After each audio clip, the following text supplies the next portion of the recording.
The Further Teachings of Lao Tzu, 115. Lao Tzu said, "Those who gain unjustly and do not give will find themselves visited by troubles. They cannot help others and have no means of helping themselves either. They can be called ignoramuses, no different from cannibal birds who love the children that will eat them. Therefore, to keep on filling is not as good as stopping. A sharpened edge cannot be maintained forever. The way exists in virtue. Virtue exists in the way. Their evolution is infinite. Yin exists in yang. Yang exists in yin. All things are like this and cannot be completely understood. When fortune comes, the omens are there. When calamity comes, the omens precede. If you see the omens but do not do good, then fortune does not come. If you do good without seeing omens, calamity does not arrive. Benefit and harm go through the same gate. Calamity and fortune are in the same neighborhood. Only saints and sages can distinguish them. Therefore it is said, calamity is what fortune depends on. Fortune is what calamity overrules. Who can know their end?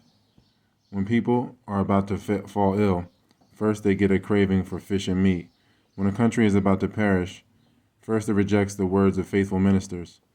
So when an illness is going to be fatal, one cannot treat it medically when a country is going to perish. One cannot plan for it faithfully. Cultivate it in yourself, and only then can you govern people. Live at home in an orderly and civilized manner, and only then can you transfer it to official leadership. Therefore it is said, cultivate it in yourself, and that virtue is real. Cultivate it at home, and that virtue is abundant. Cultivate it in the country, and that virtue is rich. What sustains the lives of the people is food and clothing. If business provides enough food and clothing to go around, then it is successful. If it does not provide enough food and clothing to go around, then it is unsuccessful. When business is unsuccessful, character does not mature.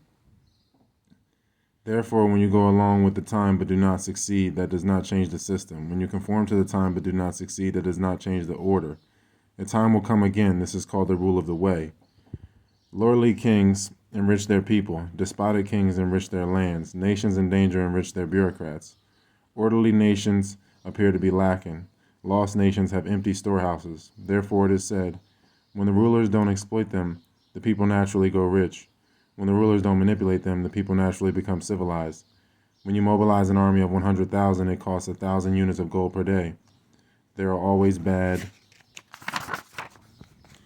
years after a military expedition. Therefore, armaments are instruments of ill omen and are not treasured by cultured people. If you reconcile great enemies in such a way that some enmity inevitably remains, how unskillfully you have done it.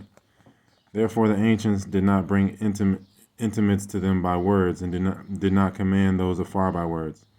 But people close to them were happy, and people did come to them from afar. When you have the same desires as the people, you are in harmony. When you have the same principles as the people, you are secure. When you have the same thoughts as the people, you know them. Those who gain the power of the people grow rich. Those who gain the praise of the people become distinguished. If there is anything in your actions that invites enmity, or anything in your words that brings on trouble, unless someone tells you about it beforehand, people will be whispering about it later. Brooded about far and wide, words are troublesome. The tongue is where it starts. Once you have spoken out inappropriately, a team of horses cannot overtake your words. In ancient times, the master of the center said that the sky has 5 directions. The earth has 5 elements. Music has 5 notes. Things have 5 flavors. Matter has 5 primary colors. People have 5 positions. Thus, there are 25 kinds of people between sky and earth. The highest are the spiritual people, real people, people of the way, perfected people, and sages. Next are people with virtue, wise people, knowing people, good people, and discerning people. In the middle are fair people, faithful people, trustworthy people, just people, and courteous people. Next are scholars, craftspeople, foresters, farmers, and merchants. Lowest are people without individuality, servile people, stupid people, people who are like lumps of meat, the petty people. The difference between the highest 5 and the lowest 5 types is like the difference between humans and oxen or horses. Sages look with their eyes, listen with their ears, speak with their mouths, and walk with their feet. Real people notice without looking, hear without listening, go along without walking, are fair without speaking. Therefore, the means whereby sages move the world have never been gone through by real people. The means whereby wise people correct the morals of society have never been observed by sages. What we call the way has no front or back, no left or right. All things are mysteriously the same, with no right and no wrong.